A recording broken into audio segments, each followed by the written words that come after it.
ಅರ್ಜಿ ಹಿಡ್ಕೊಂಡು ಅವ್ರ ಮಗು ಜೊತೆಗೆ ಬಂದರು. ಪ್ರೆಸ್ ಕ್ಲಬ್ ಹತ್ರ ಬಂದರು, ಅಳ್ತಾ ಬಂದರು.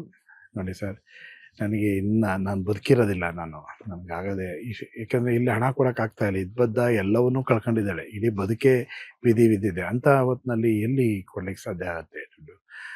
ಆಮೇಲೆ ಯೋಚನೆ ಮಾಡಿದೆ, ಇಂಥ ಹೊತ್ತಿನಲ್ಲೂ ಕೂಡ ನಾವು ಕೈಕಟ್ಟಿ ಕೂರೋದು ಸರಿ ಹೋಗೋದಿಲ್ಲ ಅಂತೇಳಿ ಒಂದು ಸಂಘಟನೆಯ ಚುಕ್ಕಾಣಿ ಹಿಡಿದಿರುವಂಥ ಹೊತ್ತಿನಲ್ಲಿ ಏನಾದರೂ ಮಾಡಿ ಕುಟುಂಬಕ್ಕೆ ನ್ಯಾಯ ಕೊಡಿಸ್ಬೇಕು ಅಂತ ಆಗಲೇ ತಕ್ಷಣವೇ ಅಲ್ಲೇ ಒಂದು ಅರ್ಜಿಯನ್ನು ಬರೆಸ್ಕೊಂಡು ಮುಖ್ಯಮಂತ್ರಿಗಳು ಆಗ ಯಡಿಯೂರಪ್ಪನವರಿದ್ದರು, ಅವ್ರ ಹತ್ರ ಎತ್ಕೊಂಡು ಹೋದೆ.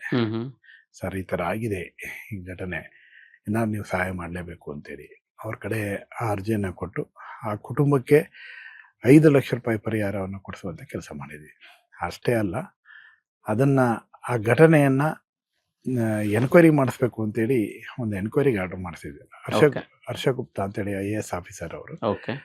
ಆ ಟೈಮಲ್ಲಿ ಅದನ್ನು ಎನ್ಕ್ವೈರಿ ಮಾಡಿದರೆ ಆಸ್ಪತ್ರೆಯಲ್ಲಿ ಓಡೋಡಿ ಬರ್ತಾರೆ. ಆ ಬಿಲ್ ನಿಜವಾದ ಬಿಲ್ ಆಗಿರೋದು 3 ಲಕ್ಷ, 14 ಲಕ್ಷ ಬಿಲ್ ಮಾಡಿದ್ದಾರೆ.